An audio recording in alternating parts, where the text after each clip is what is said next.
আসসালামু আলাইকুম। সবাইকে বিসিএস ফ্রন্টেসের পক্ষ থেকে সোমবারের প্রথম আলোতে স্বাগতম। তো অনেক রাত হয়ে গেছে। তারপরেও ভাবলাম ভিডিওটা করি। তো দেখতে পাচ্ছেন যে সবচেয়ে বড় জয় নতুন ইতিহাস। প্রথমবারের মতো অস্ট্রেলিয়ার মাটিতে বাংলাদেশ অস্ট্রেলিয়ার বিপক্ষে জয় পেয়েছে এবং এটি আমরা প্রথম পাতায় দেখতে পাচ্ছি। এরপর দেখেন যে বাংলাদেশকে নিয়ে ভারত, পাকিস্তান, শ্রীলঙ্কার মানুষের দৃষ্টিভঙ্গি কীরকম? তো রিসেন্টলি ওয়াশিংটন ভিত্তিক গবেষণা প্রতিষ্ঠান পিউ রিসার্চ সেন্টার দক্ষিণ এশিয়ার প্রতিবেশী দেশগুলোর প্রাপ্তবয়স্ক মানুষের উপর জরিপ চালিয়ে এসব তথ্য জানিয়েছে। তারা জানিয়েছে যে বাংলাদেশ সম্পর্কে প্রতিবেশী ভারতের 1/4 বা 25% মানুষের দৃষ্টিভঙ্গি ইতিবাচক। অন্যদিকে পাকিস্তান, শ্রীলঙ্কায় এ হার সেই তুলনায় অনেক বেশি। পাকিস্তানের 66% মানুষ এবং শ্রীলঙ্কায় আপনার 56 পারসেন্ট মানুষ বাংলাদেশকে ইতিবাচক দৃষ্টিতে দেখেন। তারপর আপনারা দেখতে পাচ্ছেন যে রিসেন্টলি আপনার বাংলাদেশে একটা ঘটনা ঘটেছে। খুবই দুঃখজনক একটা ঘটনা। আপনারা জানেন যে জাহাজ ভাঙা শিল্পে বাংলাদেশ শীর্ষ অবস্থান করে পৃথিবীতে। তো জাহাজে থাকা বিপজ্জনক পদার্থের শনাক্তে সক্ষমতা নেই। যথাযথ প্রক্রিয়া যাচাই-বাছাই ছাড়া অনুমোদন দেওয়া হচ্ছে জাহাজ ভাঙার। তো জাহাজে রিসেন্টলি একটি জাহাজ ভাঙা কে কেন্দ্র করে ৯ জন শ্রমিক মৃত্যুবরণ করেছে। তো দেখেন এই যে জাহাজটিকে আপনার যে জাহাজটিকে কেন্দ্র করে এই ঘটনা ঘটেছে, সে জাহাজটিকে নিরাপদ সনদ দেয় ৬ টি সংস্থা। তো আমি একটু বিস্তারিত পড়ি যে চট্টগ্রামের সীতাকুণ্ডে যে জাহাজ থেকে বিষাক্ত গ্যাস নিঃসরণে ৯ শ্রমিকের মৃত্যু হয়েছে, সেটিকে ভাঙার জন্য নিরাপদ সনদ দিয়েছে সরকারি ৪ টি সংস্থা ও সরকারি নিয়োজিত বেসরকারি একটি সেফটি এজেন্সি। এর বাইরে শিল্প মন্ত্রণালয়ের অধীন বাংলাদেশ জাহাজ পুনঃপ্রক্রিয়াজাতকরণ বোর্ডের অনুমোদনও ছিল। তো এরপরে এরকম একটি ঘটনা ঘটেছে। তো আপনারা দেখেন যে এই যে জাহাজ ভাঙা শিল্পে এখানে যে বিষাক্ত গ্যাসটি কথা এসেছে সেটা হাইড্রোজেন সালফাইড, যেটি বর্ণহীন, বিষাক্ত এবং একটি জ্বলনশীল গ্যাস। তো চট্টগ্রামের সীতাকুণ্ডের ভাটিয়ারীতে এই শুক্রবার আপনার ফেরদৌস স্টিল শিপ রিসাইক্লিং ইন্ডাস্ট্রির ইয়ার্ডে কাজ করার সময় বিষাক্ত গ্যাসে ৯ জন শ্রমিক মারা যায়। তো মানুষের জীবনের মূল্য আসলে কতটুকু? আর সরকারি যে প্রতিষ্ঠানগুলো রয়েছে তারা চাকরির যে নিরাপত্তা সেটিকে কেন্দ্র করে দেখা যায় যে কিছু সংস্থা তাদের যে দায়িত্ব সেটিতে ব্যাপক অবহেলা করে থাকে। এটি তার একদম জলজ্যান্ত উদাহরণ। তো সরকারকে এই বিষয়গুলো নিয়ে সচেতন হতে হবে এবং আমার মনে হয় যে রাজনৈতিক মহলকে যারা আ এই যে প্রশাসনিক দায়িত্বগুলো দেখে তাদেরকে যথেষ্ট চাপে রাখার সুযোগ রয়েছে এবং সেটি করা উচিত। এরপর দেখেন যে আ কিছু বিষয় এসেছে যে জাহাজ ভাঙা শিল্পের ব্যবস্থাপনা বিধিমালা ২০১১ ১৯-এর ৪ অনুযায়ী ২০২৩ সালের ২০ আগস্ট সরকার ৯ সদস্যের একটি কমিটি পুনর্গঠন করে। ওই কমিটিতে পরিবেশ অধিদপ্তর, fire service and civil defence, চট্টগ্রামের মেরিন একাডেমি, চট্টগ্রাম বিশ্ববিদ্যালয়ের পতিত রসায়ন বিভাগ ও চট্টগ্রাম customs house, Chittagong dry dock বিস্ফোরক অধিদপ্তরের প্রতিনিধিদের সদস্য করা হয়। তো দেখেন যে প্রতিবেদনে আসলে ঘাটতিটা কোথায় ছিল? পরিদর্শক দলের পেশাগত দক্ষতা এবং অভিজ্ঞতার আলোকে বাহ্যিক দৃশ্যমান বিপজ্জনক পদার্থ শনাক্ত করা হয়েছে। বিশেষজ্ঞদের মতে জাহাজের ভেতরের কাঠামোয় নানা ধরনের মানব স্বাস্থ্যের জন্য বিষাক্ত গ্যাস থাকে যা খালি চোখে দেখা যায় না এবং জাহাজ ভাঙার সঙ্গে সংশ্লিষ্ট কোনো সংস্থার এসব গ্যাস শনাক্ত করার মতো সরঞ্জাম নেই। আচ্ছা, তো এটা একটা কারণ এখানে এসেছে। এরপর আপনারা দেখেন যে আমাদের একজন আ প্রয়াত কবি শামসুর রহমান, তিনি ২০০৬ সালে বাংলাদেশ আ মেডিকেল বিশ্ববিদ্যালয়ে ১৭ই আগস্ট মৃত্যুবরণ করেন এবং ২০২৬ সালের ১৭ই আগস্ট আজ তার ২০তম মৃত্যুবার্ষিকী। তো আপনারা জানেন যে তিনি আ জন্মগ্রহণ করেছিলেন 1929 এ ২৩শে অক্টোবর পুরান ঢাকার মাহতটুলিতে। তো তিনি তার ১ম কাব্যগ্রন্থটার নামটা আপনাকে মনে রাখতে হবে। সেটা 'প্রথম গান দ্বিতীয় মৃত্যুর আগে' এবং এটি ১৯৬০ সালে প্রকাশিত হয়েছে। আচ্ছা। তো এরপর দেখেন যে কারখানা উৎপাদনে ফিরছে তবে সংকট। তো বিষয়টা আপনারা জানেন যে দেশে একটা জ্বালানি সংকট তৈরি হয়েছে এবং আমাদের বর্তমান অর্থমন্ত্রী ও পরিকল্পনা মন্ত্রী আমির খসরু মাহমুদ চৌধুরী এই বিষয়টি নিয়ে বলেছেন। তিনি বলছেন যে দেশে যে জ্বালানি সমস্যা রয়েছে এটি সমাধানে ২ বছর সময় লাগবে।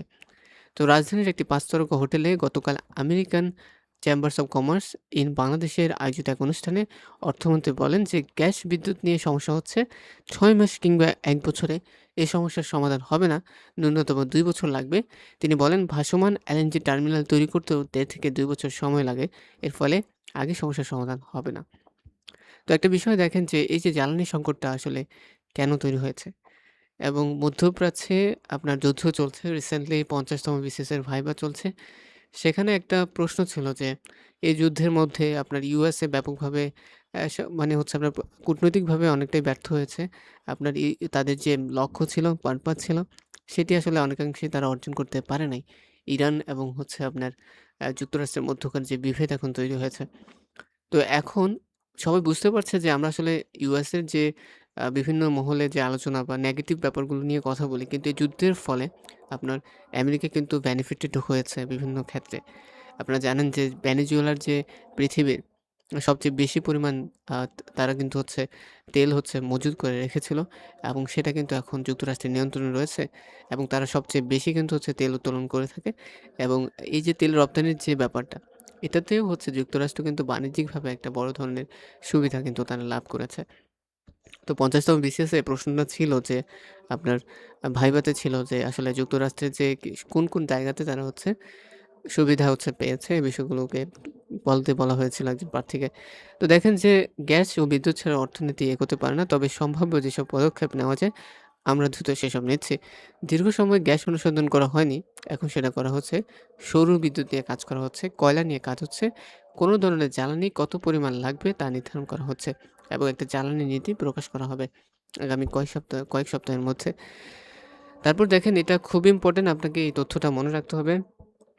পুরোটাই ডেটা আপনার হচ্ছে প্রতিদিন বাংলাদেশ তেল খনিজ সম্পদ কর্পোরেশন বা পেট্রোবাংলা সূত্র বলছে যে দেশে দিনে গ্যাসের চাহিদা হচ্ছে ৩৮০ কোটি ঘনফুট এবং ৩০০ কোটি ঘনফুট হলেও মোটামুটি সব কাজে সরবরাহ ধরে রাখা যায়।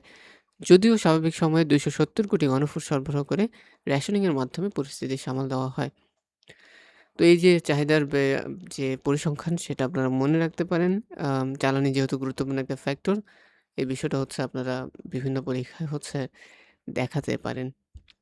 এরপর হচ্ছে আপনারা দেখেন যে আমাদের আ এরপর হচ্ছে তালেবান সরকারকে নিয়ে একটি কলাম এসেছে যে তালেবান যা অর্জন করেছে এবং যা করতে ব্যর্থ হয়েছে। তো এখানে ব্যর্থতাটা আসলে তারা তাদের যে নারী যে গোষ্ঠী রয়েছে সেটিকে হচ্ছে কিছুটা আ আ পিছনের দিকে ঠেলে দিয়েছে এবং এটা ব্যাপকভাবে ক্রিটিসাইজ হচ্ছে। তো আমি একটু হচ্ছে পুরো ওভারঅল যে বিষয়গুলো এগুলো একটু আলোচনা করি। দেখেন ৫ বছর আগে তালেবান বিজয়ীর বেশে হচ্ছে কাবুলে প্রবেশ করেছিল এবং ২০ বছর আগে যুক্তরাষ্ট্রের নেতৃত্বে আফগানিস্তানে সামরিক অভিযান শুরু হওয়ার পর থেকে তালেবানের ১ম সরকারের পতন হয়েছিল এবং ২০২১ সালে তালেবান তার আবার ক্ষমতা দখল করলে যুক্তরাষ্ট্র অন্যান্য দেশের সেনারা তড়িঘড়ি করে আফগানিস্তান ছেড়ে চলে যায় এবং এই যে বিষয়টা এর মধ্যে হচ্ছে আপনার গত যে ব্যর্থতা থেকে আফগানিস্তানের তালেবান সরকার কিন্তু কিছু শিক্ষা নিয়েছে। তো প্রথমত তারা কিন্তু এখন পুরো আফগানিস্তানের উপর হচ্ছে আম আ পুরো আফগানিস্তানকে নিয়ন্ত্রণে নিয়েছে এবং এখন তাদের অভ্যন্তরীণ কোনো বিদ্রোহী চ্যালেঞ্জ কিন্তু নেই। তো এটা মানে হচ্ছে তারা কিন্তু দেশটাকে একটা স্থিতিশীল অবস্থায় নিয়ে গিয়েছে এবং তাদের অর্থনীতির চিত্র বেশ জটিল। অর্থনীতি হচ্ছে আন্তর্জাতিক সহায়তার উপর ব্যাপকভাবে নির্ভরশীল ছিল। দুর্নীতি ও নিরপেক্ষহীনতা ও অর্থনীতিকে দুর্বল করেছিল। কিন্তু ২০২১ সালে বিদেশি সহায়তা হঠাৎ কমে যাওয়ার যে বড় ধাক্কা এলেও তালেবান কিন্তু তাদের যে অর্থনীতি সেটিকে সচল রাখতে পেরেছে। কিভাবে পেরেছে? প্রথমত নিরাপত্তা উন্নতিতে ব্যবসা ও প্রাকৃতিক সম্পদ আহরণের যে ব্যাপারটা সেটাতে তারা গুরুত্ব দিয়েছে এবং এই জায়গায় তারা অনেক সফল হয়েছে। তারা ব্যবসা-বাণিজ্যকে কিন্তু এখন ভালোভাবে প্রতিষ্ঠিত করতে চেয়েছে। তাদের দেশে প্রচুর পরিমাণে আপনারা দেখেছেন যে ডালিম হচ্ছে প্রোডাকশন হয়ে থাকে এবং বেশ ভালোই হচ্ছে অর্থনীতিকে তারা ভালোভাবেই হচ্ছে শক্তিশালী করেছে। তালেবানের সবচেয়ে বড় ব্যর্থতা হচ্ছে তাদের সামাজিক নীতিতে। গত ৫ বছরে একের পর এক আদেশে নারী ও মেয়েদের অধিকার সীমিত করা হয়েছে। তো নারীদের যে শিক্ষা সেটি হচ্ছে আপনার সেটির গুরুত্ব রয়েছে অর্থনীতিতে। নারী চিকিৎসক, শিক্ষক, অন্যান্য পেশাজীবীর ঘাটতি তৈরি হচ্ছে। অথচ যে কাজগুলোতে নারীদের প্রয়োজন সেই কাজের প্রশিক্ষণ নেওয়ার সুযোগও কিন্তু তাদের দেওয়া হচ্ছে না। এই সাথে আপনার নৈতিক পুলিশিং বেড়েছে, আপনার জনগণের উপর নজরদারি বেড়েছে এবং এই বিষয়টা আবার অনেক মানুষ হচ্ছে যে তাদের যে স্বাধীনতা সেটি কিন্তু যখন আপনার প্রশ্নবিদ্ধ হয়ে যায়, তখন জনমতে একটা বিভাজন তৈরি হয়ে যায়। তো এই বিষয়টা এখানে উঠে এসেছে। এই জায়গায় কিন্তু তালেবান সরকারকে সচেতন থাকতে হবে। এরপর দেখেন যে উদ্ভিদের ফুল ফোটাতে সাহায্য করে ফ্লোরিজেন, এটা আপনাকে মনে রাখতে হবে। তো আমরা অনেকখানি পড়ে ফেলেছি। এরপর দেখেন যে দখল দূষণে বিপর্যস্ত ময়মনসিংহ বিভাগের নদ-নদী। তো আসলে দেশের চরিত্র দেশের যে ওভারঅল যে নদ-নদীর যে ব্যবস্থাপনা, সে জায়গায় কিন্তু আমাদের আসলে গুরুত্ব দেওয়া উচিত। ময়মনসিংহ অঞ্চলের অর্থনীতি, সংস্কৃতি এবং যোগাযোগ ব্যবস্থার মূল ধমনী ছিল নদী নেটওয়ার্ক। তো বিভাগের ৪ জেলায় প্রায় ১৭৯ নদীর বেশিরভাগেরই অস্তিত্ব সংকটে, বিপন্ন কৃষি, জনস্বাস্থ্য, বিলীন হচ্ছে ভূগর্ভস্থ পানি। তো এগুলো কিন্তু পুরো অর্থনীতির সাথে খুব ভালোভাবে হচ্ছে কানেক্টেড। রাশিয়ার বড় হামলা হচ্ছে ইউক্রেনে। আপনারা দেখেছেন যে রিসেন্টলি আপনার রাশিয়াতে আপনার ইউক্রেন হচ্ছে প্রচুর ড্রোন হামলা করছে। তো এই যে ড্রোন হামলা করছে, এটি আসলে রাশিয়াকে চাপে ফেলার চেষ্টা। তো রিসেন্টলি আপনার আম আ আ দক্ষিণ কোরিয়ার আ সরি উত্তর কোরিয়ার প্রেসিডেন্ট কিম জং উন তিনি বলেছেন যে তিনি নতুন করে আবার হচ্ছে রাশিয়াতে কিছু সেনা হচ্ছে পাঠাবেন। তো এটা কিন্তু ইউক্রেনের জন্য একটা চ্যালেঞ্জ তৈরি করবে। তো রাশিয়া ক্ষেপণাস্ত্র ড্রোন ব্যবহার করে ইউক্রেনের রাজধানী কিয়েভকে লক্ষ্যবস্তু করা অব্যাহত রেখেছে। কিয়েভের অভিযোগ ৫০,০০০ উত্তর কোরীয় সেনা মোতায়েন করতে যাচ্ছে রাশিয়া। এই বিষয়টা বলেছে এবং রিসেন্টলি আপনার একটা পুতিনের সাথে কিমের খুব ভালো বিষয় কিছু মুহূর্ত এখানে উঠে এসেছে। ২ দেশের মধ্যেকার সুদীর সম্পর্ক নিয়ে তিনি গর্বিত। ভ্লাদিমির পুতিনকে এক চিঠিতে উত্তর কোরিয়ার প্রেসিডেন্ট কিম জং উন জানিয়েছেন যে তাদের মধ্যকার যে সম্পর্ক সেটি নিয়ে তারা গর্বিত এবং রাষ্ট্রীয় সংবাদ মাধ্যমে বরাতে এ তথ্য জানা গেছে। তারপরে দেখা যাচ্ছে যে আপনার পুতিনও হচ্ছে আপনার কিমকে একটি চিঠি লিখেছেন। তিনি বলেন যে ২ দেশের সম্পর্ক সর্বাত্মক কৌশলগত অংশীদারত্বের অভূতপূর্ব উচ্চতায় পৌঁছেছে এবং সামনে তারা খুব ভালোভাবে কাজ করবে। তারপরে দেখেন যেভাবে ভূমিকম্প ভানুয়াতুতে। তো রিসেন্টলি যে ভূমিকম্পটা হয়েছে এটি প্রায় দ্বীপরাষ্ট্র আপনার দক্ষিণ প্রশান্ত মহাসাগরীয় দ্বীপরাষ্ট্র ভানুয়াতুতে এবং এই যে ভূমিকম্প এটির আ পরিমাণ হচ্ছে প্রায় ৬.১ মাত্রার ভূমিকম্প। তো আপনারা একটু কমেন্ট সেকশনে জানিয়ে দিন ভূমিকম্প আমরা কোন স্কেলের মাধ্যমে হচ্ছে পরিমাপ করতে পারি যে তীব্রতাটা সেটি। তারপর দেখেন যে বন্ধ পাটকলে লাখো মানুষের কর্মসংস্থান। তো ১৯৫০ সালে আমাদের আদমজী জুট মিল প্রতিষ্ঠা হয়েছিল। তার প্রায় শতবর্ষ হয়ে যাবে প্রায় ২৫ বছর পরে। তো এই যে জুট মিল এখান থেকে কিন্তু অনেক মানুষের বা লাখ, লাখ মানুষের কিন্তু কর্মসংস্থান তৈরি হয়েছে। তো এখন এই যে শিল্পটা এটি গ্যাস, বিদ্যুৎ এবং পানির নিরবিচ্ছিন্ন সরবরাহ না থাকায় কিছুটা সংকটাপন্ন অবস্থায় রয়েছে। তো দেখেন যে মোট বিনিয়োগ এসেছে এখানে ৮৪৭ মিলিয়ন মার্কিন ডলার এবং এখান থেকে প্রায় আমরা মোট রপ্তানি করেছি ১১ বিলিয়ন মার্কিন ডলার। তো যেটা এখানে বলা হচ্ছে সেটা হচ্ছে বন্ধ আদমজী পাটকলে ২০০৬ সালে গড়ে ওঠা আদমজী ইপিজেড। এই ইপিজেড থেকে এখন বছরে $১০০ কোটি পণ্য রপ্তানি হয়। তাহলে বুঝতে পারছেন আমাদের এক্সপোর্ট প্রসেসিং জোন থেকে কি পরিমাণ অর্থনীতিতে কি পরিমাণ কন্ট্রিবিউশন এসে থাকে। তো এটা তো শুধুমাত্র আর্থিক যে পরিসংখ্যান সেটি বলেছে। কিন্তু আ পরোক্ষভাবে এটি কত শত মানুষের হচ্ছে কর্মসংস্থান তৈরি করছে তা কিন্তু আসলে আ বর্ণনাতীত। তো এই যে বিষয়গুলা এখানে এসেছে আমাদের দেশের অবশ্যই অর্থনীতির যে চাকা সেটিকে সচল রাখতে হলে দেশের যে নিরবিচ্ছিন্ন বিদ্যুৎ, জ্বালানি এবং গ্যাস এই ৪ টা বিষয় কিন্তু আপনার সরবরাহ নিশ্চিত করে এই ইপিজেড বিনিয়োগকারীদের ব্যাপক হচ্ছে আপনার যে আগ্রহের জায়গা সেটি তাদেরকে তৈরি করে দিতে হবে। তাহলে দেশের অর্থনীতিতে বড় একটা কিন্তু কি হবে? একটা বড় একটা কন্ট্রিবিউশন কিন্তু এই অংশ থেকে আসবে। ছোট ব্যবসায় একক ভ্যাট আসছে। রাজধানীর একটি হোটেলে গতবার নীতি সংস্কার ও কার্যক্রম বাস্তবায়নের মাধ্যমে বিনিয়োগকারীদের আত্মবিশ্বাস ফিরিয়ে আনার শীর্ষক এই সেমিনার অনুষ্ঠিত হয়। তো দেখেন যে ব্যাংক খাতগুলোতে আপনার মূলধনের ঘাটতি আছে। এটা এত বেশি যে সরকারের পক্ষে পূরণ করা সম্ভব নয়। আমানতকারীরা তাদের অর্থ ফেরত পাচ্ছেন না। খেলাপি ঋণের পরিমাণও অনেক বেশি। তো বাংলাদেশের রাষ্ট্রায়ত্ত ব্যাংকেরগুলোর দিকে তাকান আপনার হচ্ছে সেগুলোতেই কিন্তু হচ্ছে খেলাপি ঋণের পরিমাণ কিন্তু অনেক। আপনি সোনালী ব্যাংকের মতো একটি ব্যাংকে আপনার খেলাপি ঋণের পরিমাণ প্রায় ১৭%। এরপর রূপালী ব্যাংকে আপনার আছে আ প্রায় হচ্ছে আপনার ৩৫ থেকে ৪০% ঘরে। এই যে এত বড় একটা অংশ কিন্তু আপনার মূলধনের হচ্ছে আপনার আ ঋণের হচ্ছে আপনার খেলাপ হয়ে গেছে। তো এখন এটা কিন্তু রিকভার করা আসলে রাতারাতি সম্ভব না। দেশের যে ব্যাংক খাতগুলো রয়েছে তাদের পর্যাপ্ত সময় প্রয়োজন। কিন্তু মানুষের মধ্যে যে আতঙ্ক তৈরি হয়েছে তার ফলে কিন্তু এই যে চাপ তৈরি হয়েছে, এই চাপ কিন্তু খুব বড় একটা চ্যালেঞ্জ তৈরি করবে সামনে। তারপর দেখেন যে অ্যালফাবেটে বিনিয়োগ বাড়ালো হচ্ছে বাফেটের এবং আপনি জানেন অ্যালফাবেট হচ্ছে গুগলসের মাদার হচ্ছে কর্পোরেশন এবং এখানে যেটা হয়েছে সেখানে তিনি আ ওয়ারেন বাফেট তিনি কিন্তু বিনিয়োগ বাড়িয়েছেন এবং তার এখন ৩য় সর্বোচ্চ হচ্ছে যে পার্সেন্টেজ বিনিয়োগের সেটি হোল্ড করছে এই কোম্পানিতে। এরপর দেখেন যে ইউরোপীয় ইউনিয়নের বাজারে কোন দেশের কত তৈরি পোশাক রপ্তানি? দেখেন চায়নার পরেই কিন্তু বাংলাদেশের অবস্থান। তো আমরা কিন্তু অনেক বড় একটা অংশ কিন্তু আপনার আ কোথায়? এই যে ইউরোপীয় ইউনিয়নের বাজারে রপ্তানি করছি। কিন্তু ইউরোপের বাজারে আমাদের যে কিছু ডিসঅ্যাডভান্টেজ তৈরি হচ্ছে। আমরা আমাদের বাজার যে সক্ষমতা সেটি হারাচ্ছি। দেখেন বাংলাদেশের যে পোশাক, এই পোশাকের কাঁচামাল হচ্ছে আমরা কটন বেসড হচ্ছে পোশাক তৈরি করে থাকি। তো বাংলাদেশের পোশাক রপ্তানির পরিমাণ কেজি প্রতি দাম দুটোই কমেছে। বিপরীতে কম পরিমাণ পোশাক রপ্তানি করে বেশি দাম পেয়েছে ভিয়েতনাম। তো ভিয়েতনামে আসলে কিছু স্ট্র্যাটেজি মেইনটেইন করে এবং তারা কিন্তু খুব ভালোভাবে তাদের যে রপ্তানিকরণ, তাদের যে অর্থনীতি খুব বেশি পরিমাণে তারা ডাইভার্স করেছে এবং তাদের অর্থনীতি এখন অনেক বেশি শক্তিশালী। তো বাংলাদেশকে আসলে কিছু ক্ষেত্রে বিভিন্ন বিশ্লেষক, অর্থনীতিবিদ হচ্ছে ভিয়েতনাম মডেল অনুসরণ করার পরামর্শ দিয়েছেন যে আমরাও হচ্ছে রপ্তানি বৈচিত্র্যকরণে ভিয়েতনামের মতো হচ্ছে কিছু নতুন সম্ভাবনাময় শিল্পকে সামনে নিয়ে আসতে পারি। তো এখন দেখেন যে ভিয়েতনাম কি করছে? যে আমাদের কারখানাগুলো হচ্ছে কটনের পোশাক হচ্ছে বেশি উৎপাদন করে। ভিয়েতনাম ঠিক উল্টো তারা কৃত্রিম তন্তুর পোশাক বেশি তৈরি করে থাকে। সে কারণে ভিয়েতনাম এগিয়ে রয়েছে। তো এখন আমাদের পক্ষে কিন্তু কৃত্রিম তৈরির পোশাক তৈরি করা সম্ভব। আমাদের সেই প্রযুক্তি রয়েছে, সেই দক্ষ শ্রমিক রয়েছে।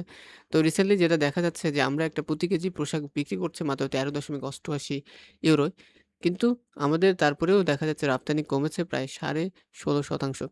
অন্যদিকে ওজনের হিসেবে ভিয়েতনামের পোশাকের দাম অনেক বেশি। প্রতি কেজি দরে পোশাক রপ্তানি বেড়েছে প্রায় 36 আ আ শতাংশ এবং তারা কিন্তু হচ্ছে পোশাক প্রতি কেজি দরে বিক্রি করে থাকে €২৯.৩২ মানে দামটাও অনেক ভালো পাচ্ছে। তো এই যে বাংলাদেশের যে কমার হচ্ছে রিজন এখানে কিছু বিষয় উঠে এসেছে। সেই বিষয়টা হচ্ছে আপনার আমি একটু পড়ি। যে পোশাক শিল্প মালিকদের সংগঠন বিজিএমইএ এর পরিচালক শেখ এইচ.এম. মুস্তাফিজ প্রথম আলোকে বলেন, "আমাদের কারখানাগুলো কটনের পোশাক বেশি উৎপাদন করে। ভিয়েতনাম থেকে উল্টো তারা কৃত্রিম তন্তুর পোশাক তো বেশি করে থাকে। সে কারণে ভিয়েতনাম এগিয়ে রয়েছে। তাছাড়া আমাদের কটনের পোশাক ক্রয় দেশ ভারতেও সরতে শুরু করেছে।"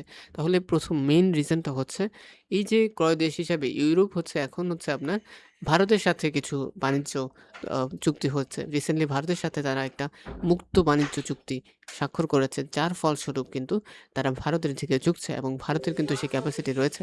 এটা হচ্ছে এখানে এসেছে।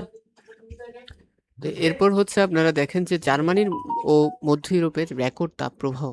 রিসেন্টলি হচ্ছে আপনার ইউরোপে তাপদাহ বাড়ছে এবং এটি কিন্তু পরিবেশকে যে আমরা অবহেলা করছি, পরিবেশ এবং বৈশ্বিক জলবায়ু ইস্যুটাকে যে আমরা আপনার হচ্ছে ভালোভাবে দৃষ্টি দিচ্ছি না, তার একটা প্রভাব কিন্তু ইউরোপে অলরেডি শুরু হয়ে গিয়েছে।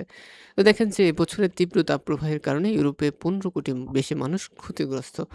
তো বাংলাদেশ সরকার এই বৈশ্বিক জলবায়ু যে পরিস্থিতি বা চ্যালেঞ্জগুলো তৈরি হচ্ছে সেগুলো মোকাবেলায় কী পদক্ষেপ নিয়েছে এবং সবচেয়ে বেশি ঝুঁকিতে রয়েছে কিন্তু বাংলাদেশ, মালদ্বীপ এর মতো দেশগুলো যেগুলো কিন্তু এরকম আ ভাটির হচ্ছে আপনার অঞ্চলে অবস্থিত।